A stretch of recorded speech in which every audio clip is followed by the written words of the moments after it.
And our conversation with Mrs. Spencer brought to you by Marcus and Mack, a law firm representing injured people. Lisa Spencer, good morning. Good morning. Good to have you with us. It is. I had to remember because this is not my usual time slot. No, this is different because for you. of New Year's Day. So I worried yesterday I was supposed to be here because I thought yesterday was Friday, but I made it today, so that's great. Calendars get all messed up. Hey, every January we talk about this, the point-in-time survey. Yes, it's a mandatory thing. So it's mandatory through HUD at the federal level. So every county across the United States must do this count in January. So Pennsylvania has decided that January 22nd into January 23rd will be the night for Pennsylvania counties to go out and try to find their unsheltered homeless. And the sheltered count will be the same night, but the sheltered count goes automatically into a database that goes, it sends the information straight to them. So the sheltered count would be anybody in our homeless shelter, the Alice Paul House, Family Promise, or the Veterans Parsonage. So we kind of keep track of all the people, but we consider them sheltered because they have a roof over their head that night. The thing we're looking at is unsheltered, anybody in an unsafe living condition, people living in tents and campers without heat in abandoned buildings. We don't really see people on the streets. I'm sure we have people in the woods, but it's impossible to find them with how we're so rural in this county.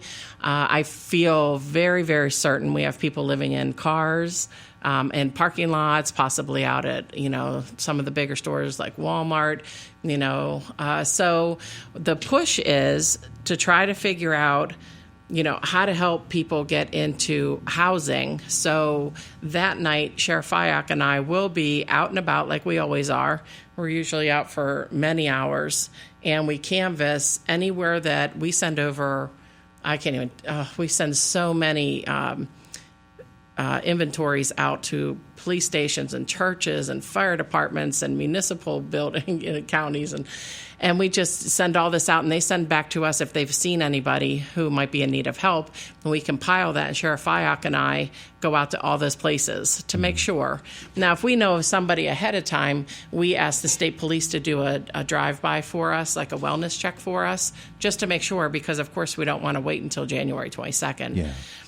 So that's going to be, it's a big event. It takes a lot, but we're going to try. This is our second annual. We're working in conjunction with New Life Community Church over at the mall where Dingbats used to be on the Kmart side.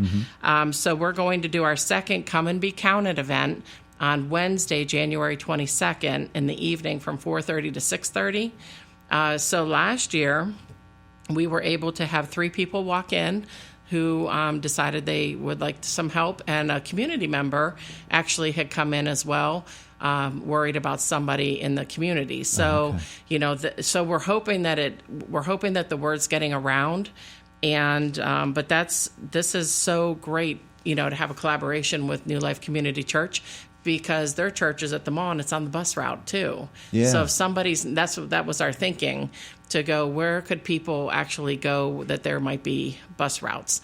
And so come on out. There'll be some light refreshments and different things. If you're having trouble with housing, some ICAP staff will be on hand. Maureen will be over there. I'll be there just shortly, but Sheriff Fyock and I have to hit the road. Yeah. Yeah. And so you'll be fueling up on coffee, and off you go. Yeah, I don't like coffee, and I'm trying not to drink Diet Pepsi, so I don't know how I'm going to stay awake because it gets late at night till we get home, and it's incredibly dark. I'm not going to lie to you. The cemeteries were a little bit creepy last year for me at that late at night, but I ride behind Sheriff Fyock because, he has Bach in his car, and I use my car. So, but it's important that we try, and I think that we have a lot of good support from a lot of agencies that have to come together and collaborate with us on this. So we'll see. I mean, we have a really hard time finding people. And then if we find people, we can't force them into help. Sure. They get to decide if they want to have help. We hope they help us with the surveys. That does impact some of the funding coming down that comes down from, HUD through on the state to us. You made the point about, cemeteries get creepy at night. They do. They do.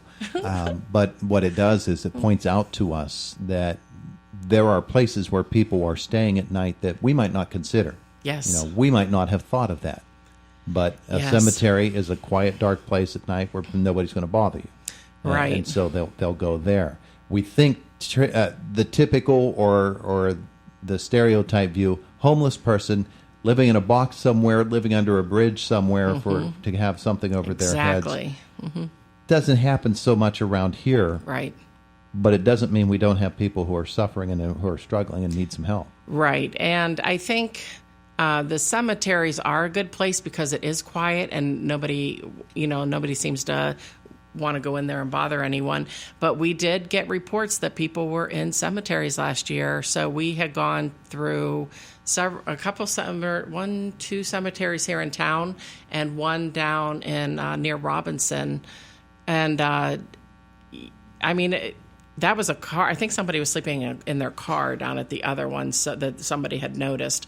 But we checked every place. I mean, we had gone everywhere, and some of these nights have been extremely frigid. Yeah. I mean, overall, it really hasn't been like what we would expect a winter in Indiana to look like. I think, me personally, I think it's been a little bit, maybe because we haven't had so much snow, but it doesn't seem as frigid cold to me. No, but at nighttime, we haven't had that yet. Right, but at nighttime, it really drops quickly. Yeah. And that is what we're really concerned about, because we do not want anybody, suffering outside. There's no reason for that. So the shelter can hold so many people, but in an event where we have more people, they will put cots up and they will do their best to accommodate anybody just to get them out of the weather.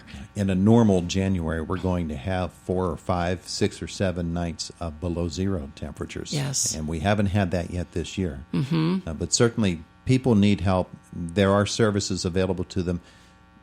A lot of times they just don't know that the services are available. But there are a lot of people who say, it's not so bad for me. I don't want to get involved. People are going to, force me to do something I don't want to do, live somewhere I don't want to live, and they're suspicious. I think that's true, and I also think there's an element to, people just like, I don't think they want to be told like when they have to get up at the shelter or when they have to go, if we have to job seek, we have to do things. There are certain things that we have to do as well, just because they'll be hooked into our homeless case managers and working with them, very closely to try to move, because the object is not to stay at the shelter. You only have 30 days for the year to be at the shelter. So then we have to kind of get a plan and get you moving on. And we want you to be sustaining housing, though. We don't want it to be where we're moving you somewhere and we try to get you all set up, and then in a few months it's gone again because somebody didn't pay bills or whatever. So, there's a big learning curve on that sometimes too, because money only goes so far, but and you have to be willing to be helped. Exactly. You have to be wanting to say yes when we see you. So if somebody today wants to call you and say to you, Lisa, I heard you talking this morning on Indiana in the Morning about homeless people. There's a person who I know of that might be in that situation who needs some kind of help. What do they need to do? Well, for today, up until the 20, I'll give you two numbers. If you have anyone that you know of right now, please call Maureen Pounds. It's at our information and referral number. It is 724-463-8200, extension 3. So she's kind of like, keeping track of like all the papers that are coming back and telling us where everybody is. If we have everyone, we are starting to get the papers back too. So that's a good sign. So people are really on the ball. I think the more we do this every year, we just get a better system going. But so that's Maureen's number. But I also want to give you the Pathways Homeless Shelter. So that is 724-248-9555.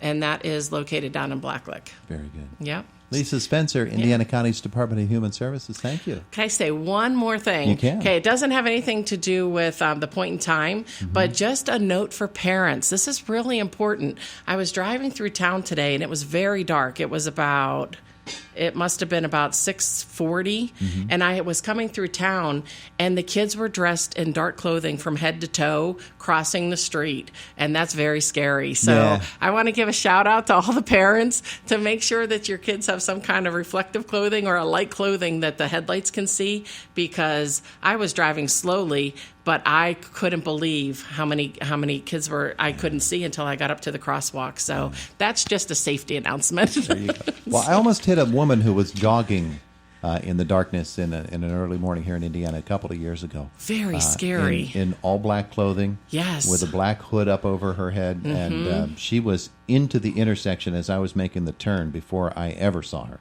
Yes, and that was just happened this morning, so I just want to remind everybody, do something light so the lights can catch it. You know, we have to reflect some light on these. Certainly, we don't want any little ones getting hurt. So, Absolutely not. Thank you, Lisa. All right, have a great day. It's Indiana in the Morning.